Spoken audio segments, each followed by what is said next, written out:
So hello friends, how are you doing? I hope you all are doing great. Welcome to my channel Only Positive Roots by अनु शर्मा।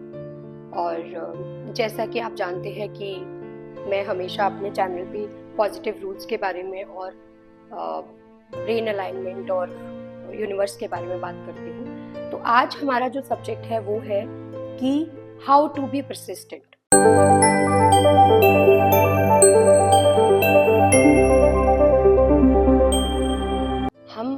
बहुत सारे आपने लोगों को देखा होगा कि उनके पास बहुत सारे बिजनेस आइडियाज होते हैं, वो हर रोज एक नया आइडिया लेकर आते हैं, लेकिन कुछ दिनों बाद वो आइडिया चला जाता है।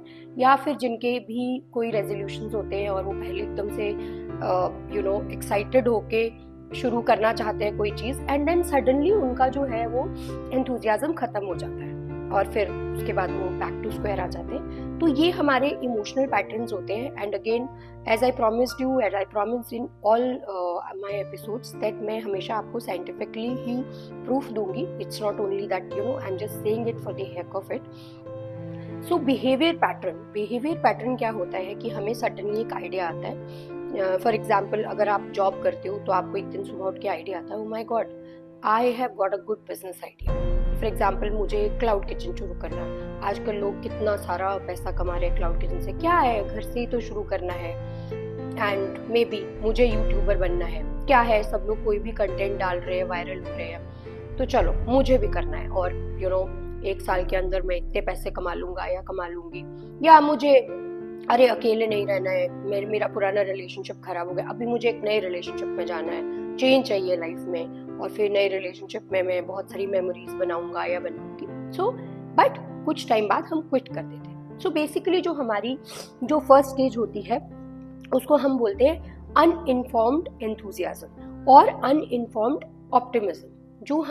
जो सबकॉन्शियस ब्रेन में हमें पता नहीं होता है कि हमें कुछ चीज पाने के लिए क्या क्या देना पड़ता है, क्या क्या खोना पड़ता है। सो दैट इज स्टेज नंबर 2। जब हम उसको पेन एंड पेपर पे डालना शुरू करते हैं एक बिजनेस प्लान को कि हमें क्या क्या करना है, तो हमें पता चलता है कि यार उसमें इन्वेस्टमेंट भी है, हमें मार्केटिंग भी करनी पड़ेगी, हमें लोग भी हायर करने पड़ेंगे, एंड मेनी मोर थिंग्स। हमें जो हम जिससे टाई अप करेंगे स्विगी जोमेटो से, वो भी हमारा कुछ प्रॉफिट लेकर जाएंगे। फिर रिपरकशंस भी हो सकते हैं, what if we don't get a good chef. तो हमारे दिमाग में जब ये आइडियाज आते हैं, तो हम जब रियलिटी पे उतरते हैं तो वो स्टेज होती है informed optimism. Informed optimism means आप थोड़े से अवेयर हो गए हो कि आपको कोई नया काम शुरू करने से पहले क्या क्या करना पड़ेगा। और या आप किसी नए रिलेशनशिप में जा रहे हो और जब आप दूसरे आदमी की आदतें देखते हो कि अरे यार, इनके साथ रहने के लिए तो मुझे डिसिप्लिन लाइफ जीनी पड़ेगी, या फिर मुझे अपनी फूड हैबिट्स को थोड़ा चेंज करना पड़ेगा, या फिर मुझे मैं हर वीकेंड बाहर जाता हूँ या जाती हूँ, लेकिन जो मेरा पार्टनर है जिसको मैं मिली हूँ उसकी तो ऐसी आदत नहीं है। तो वो होता है इन्फॉर्म्ड ऑप्टिमिज्म। उस टाइम पे सेकंड स्टेज में बहुत सारे लोग गिव अप कर देते हैं। बहुत सारे लोगों को आपने देखा होगा कि बिजनेस प्लान बनाया और उसके बाद बोलते नहीं यार इसमें तो कुछ नहीं रखा है, या फिर हम नए लोगों से मिले, आपने सोचा कि नहीं यार जमा नहीं, कुछ नहीं हुआ, ठीक है, दैट इज कॉल्ड स्टेज 2। तो स्टेज 2 में अराउंड 70 to 75% लोग गिव अप कर देते हैं। अब आती है स्टेज 3। सपोज आपने वो बिजनेस प्लान नोट डाउन कर लिया एंड यू बिकम रेडी कि हाँ मुझे ये करना है। उस टाइम क्या होता है, उस टाइम आपको जो पहले वो बेनिफिट्स दिख रहे होते हैं वो बहुत कम दिखते हैं और आपको चैलेंजेस बहुत ज्यादा दिखेंगे।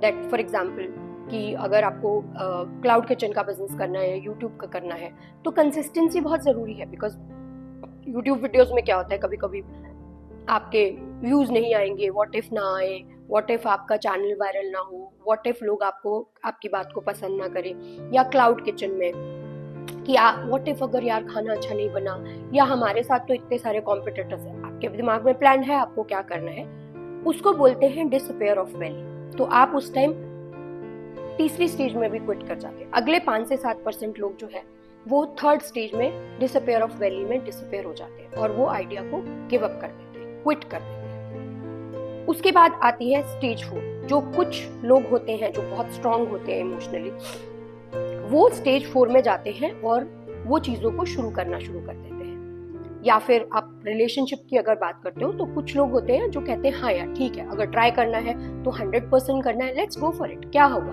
कुछ तो चीजें छोटी मोटी सेक्रीफाइस सबको ही करनी पड़ती है ना। बट बहुत सारे लोग जो है वो इस तीसरी स्टेज में भी गिव अप कर जाते, क्विट कर जाते कि नहीं यार मुझसे नहीं हो रहा है, मैं इतनी सरदर्दी नहीं कर सकता, मेरे लिए तो जॉब ही बेटर है। लेकिन आप समझो, आप जॉब में भी तो वही सब स्टेजेस आएंगी ना आपको। जब आप कहीं नई जगह ज्वाइन करोगे, नया रोल होगा, तो उसमें भी पहले दिन तो आप बहुत एंथुसियास्टिक रहोगे कि हाँ हाँ मैं तो ये कर दूंगा, मैं वो कर दूंगा। आप सेल्स जॉब में जा रहे हो तो बोलो हाँ मैं तो 100 करोड़ की सेल कर दूंगा। लेकिन उसके बाद जब रियलिटी हिट करती है तो जो आपका इमोशनल बैलेंस होता है, वहां आपको इन्फॉर्म्ड ऑप्टिमिज्म आता है कि भैया ये करने के लिए आपको बहुत सारी चीजें गिव अप भी करनी पड़ेगी, रात को जागना भी पड़ेगा, लेट नाइट मीटिंग्स भी करनी पड़ेंगी। और अगर आप रिलेशनशिप की बात करते हो तो ऑब्वियसली आपको अपने पार्टनर के अकॉर्डिंगली बहुत सारी चीजें करनी भी पड़ेगी। कुछ चीजें आप लाइक भी नहीं करोगे तो आपको करना पड़ेगा, आपको बैठ के बात भी करनी पड़ेगी, आपको एफर्ट्स भी देने पड़ेंगे। सो दैट इज स्टेज 4। स्टेज 4 जो आती है वो स्टेज होती है a little bit of hope कि हाँ मतलब ठीक चल रहा है, आपने शुरू कर दिया काम और आपको कुछ रिटर्न्स भी आनी शुरू हो गई, आपको कोई प्रॉब्लम भी है लेकिन आप उस आइडिया से नहीं हट रहे हो। सो मैं यहाँ पे आप लोगों को एक चीज रेकमेंड करना चाहती हूँ। अगर आप लोगों में से कोई भी अभी ये सब सोच रहा है कि हाँ यार मुझे ये करना है, मुझे कोई बिजनेस शुरू करना है या मुझे अपनी बॉडी में चेंजेस लाने हैं, I need to reduce 20 kgs of weight, मैं बहुत मेरी हेल्थ खराब है, तो आप हमेशा ये बात याद रखो कि व्हाई डिड यू स्टार्ट। जब आपने स्टार्ट किया था तो आपने क्या क्या ऐसे फायदे सोचे थे जो आपको होने वाले हैं। और जिस टाइम आपका मन करे कि नहीं यार मुझसे नहीं हो रहा, उस time look back, go back and think about it कि आपने ये क्यों शुरू किया था, क्या रीजन थे वहां पे, और उस रीजन के आप कितने पास हो। बिकॉज वो कहते हैं ना कि जब सुबह होती है तो सुबह होने से पहले बहुत ज्यादा अंधेरा होता है लेकिन उसके बाद सडनली सनराइज हो जाता है। सो वो टाइम है आपका 4th स्टेज कि आप जब ऐसे सोचोगे कि नहीं यार वो झगड़े हो रहे हैं, रिलेशनशिप नहीं चल रहा है, मतलब हम कोशिश भी कर रहे हैं समझने की लेकिन नहीं हो पा रहा है, वो मतलब वो मेरी बात नहीं समझ रही है या वो मेरी बात नहीं समझ रहा है, वो होता है आपका ब्रेकिंग पॉइंट जहां पे कि अगले मैक्सिमम लोग जो है वो गिव अप कर देते हैं। बिजनेस में भी कर देते कि नहीं यार शट डाउन करो, ये हो गया वो हो गया, अभी फूड की कंप्लेन्स आ रही है, शेफ अच्छे से काम नहीं कर रहा है या हमारी फूड क्वालिटी पे लोग क्वेश्चन कर। So that is the stage where you need to be more consistent and आपको वो देखना है, आपको ये समझना है कि आपका ये बिहेवियर पैटर्न है, वो आपका मेंटल जो एक आप अलाइन कर रहे हो अपने मेंटल अपनी हैबिट्स को, वो आपका सबसे चैलेंजिंग टाइम। उसके बाद हमारी जो लास्ट वाली जो स्टेज आती है दैट इज कॉल्ड सक्सेस। और सक्सेस इन 4 स्टेजेस के बाद ही आता है।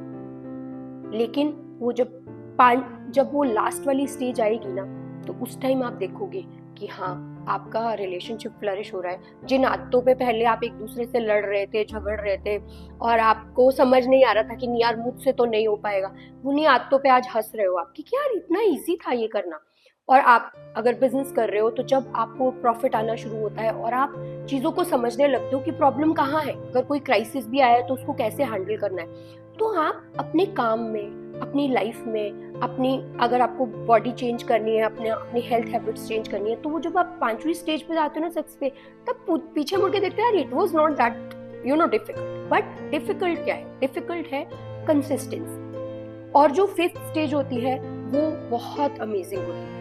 सो मैं हमेशा ही सबको यही रेकमेंड करती हूँ कि देखो सबसे पहले तो ये जो हम स्टेज 1 में जाते हैं जहाँ हमें सब बेनिफिट्स दिखाई देते हैं, oh my God rosy picture, life is beautiful, oh new me, new ये नहीं, वहां पे आप हो enthusiasm, good, very good for you, everybody should be positive. But जो वो 2nd स्टेज पे जब वो एंग्जाइटी आएगी, फियर ऑफ लूजिंग आएगा, 3rd स्टेज पे जब आपको भागने का मन करेगा, तो आप हमेशा पीछे मुड़ के देखिए और बोलिए कि अगर ये आइडिया आया है तो यूनिवर्स की कोई मर्जी है। और अगर आप 2nd, 3rd, 4th स्टेज पे पहुंच गए हो तो आप दोबारा से हमेशा याद करो, बिकॉज हमारा जो ब्रेन होता है उसको हमें खुद ट्रेन करना पड़ता है। That happens with right affirmations, right practice and lot of efforts.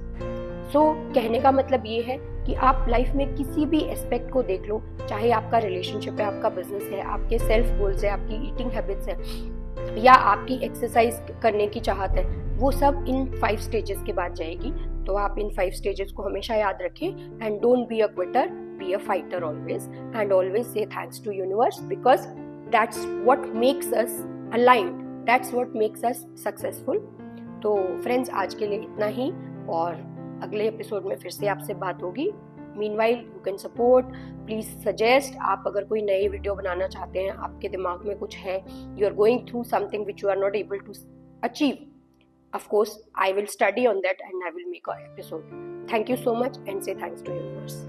Have a good day.